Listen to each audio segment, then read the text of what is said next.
Hi, my name is Joseph Mejia, and this is my video presentation on the U.S. government surveillance on its citizens. What I'll be discussing in the video is the ethical actor, which is the U.S. government, and the ethical action, which is the surveillance of its citizens. I'll briefly be going over the definition of surveillance online, as well as the ethical standpoint on which the U.S. government is surveilling its citizens, and the ACM standard, which supports the ethical standpoint. Then I'll be going over the unethical standpoint, which goes against the U.S. government surveillance, as well as the ACM ethical provision, which supports that stance.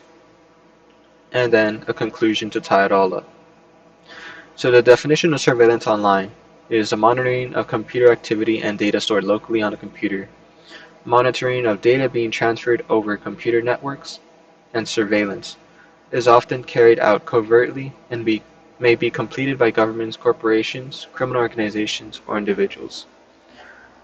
This is what the surveillance is, and it's important to define it as we go forward, as it shows the development and the differences between how surveillance could be obtained back then and how it is done now.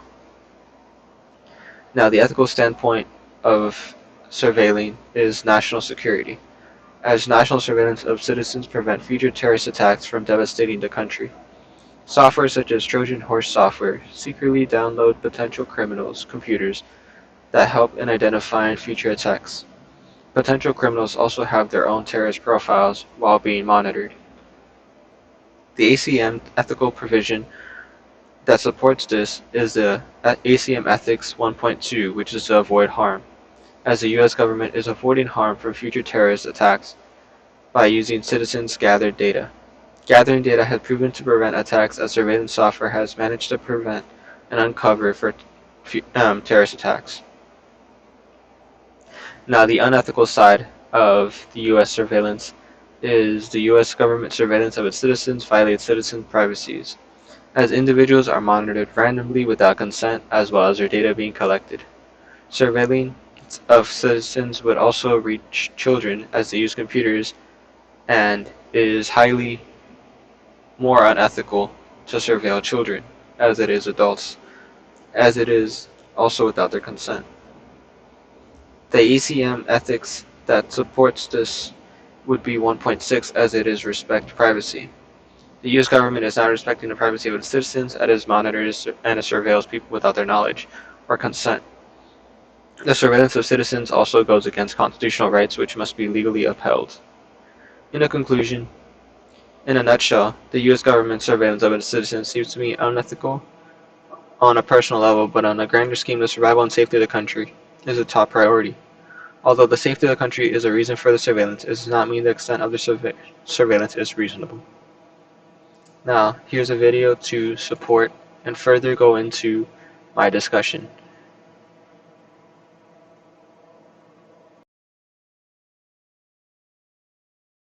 As former NSA contractor Edward Snowden revealed in 2013, the U.S. government routinely spies on its own citizens. I, sitting at my desk, certainly had the authorities to wiretap anyone, from you or your accountant to a federal judge to even the president if I had a personal email. And they lied about it. Does the NSA collect any type of data at all on millions or hundreds of millions of Americans? No, sir. It does not. Not wittingly. 4 years after the Snowden leaks, the government is still collecting Americans' private information. The NSA claims it ended bulk collection of domestic phone calls, but the agency still operates several far-reaching domestic spying programs.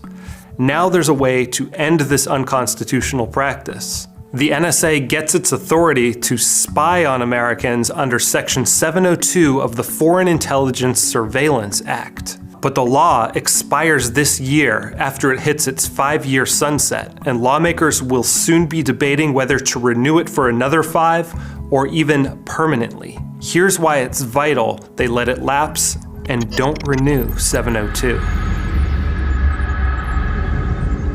The Attorney General and Director of National Intelligence may authorize the targeting of persons reasonably believed to be located outside the United States to acquire foreign intelligence information.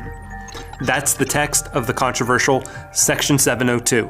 It's a statute that allows the government to collect communications between foreign targets and Americans without obtaining a warrant, without showing probable cause or really any level of suspicion of wrongdoing. The reason that Section 702 supposedly is useful is so that the NSA can spy on foreigners abroad without having to get a search warrant every time they want to open a wiretap. The problem is they're actually using it to spy on Americans. U.S. officials have admitted 702 isn't just about spying on foreigners. In the run-up to authorizing it, former NSA head Michael Hayden even said, "Communications with one end in the United States are the ones that are most important to us."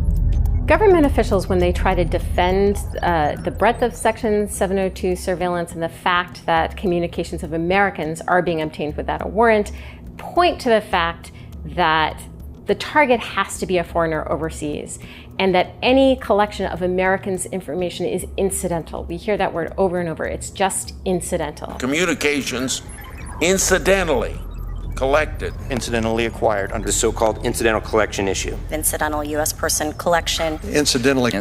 That word has a particular legal meaning, which is somewhat in tension with the common sense meaning. I think anybody listening to that statement, our communications of Americans are picked up only incidentally, would get the sense that the government's not really interested in those communications, that those communications are picked up in some way almost accidentally. And that's not the case at all. There are safeguards in the law intended to limit the powers granted by Section 702. The government may not intentionally target any person located in the United States and variations on that theme. But the Snowden leaks revealed the existence of two massive domestic surveillance programs operating under 702.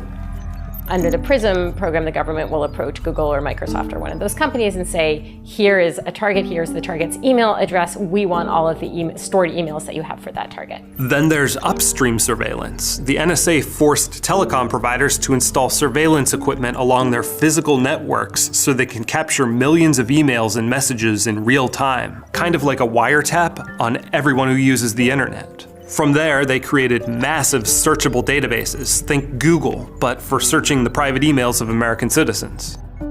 The FBI routinely searches through databases that include communications that have been picked up through Section 702 surveillance whenever it conducts an investigation, whether a national security investigation or an ordinary criminal investigation. The FBI, of course, is not a foreign intelligence organization. It's a domestic law enforcement organization. So we know that FBI is using what is supposed to be a foreign intelligence system for domestic law enforcement.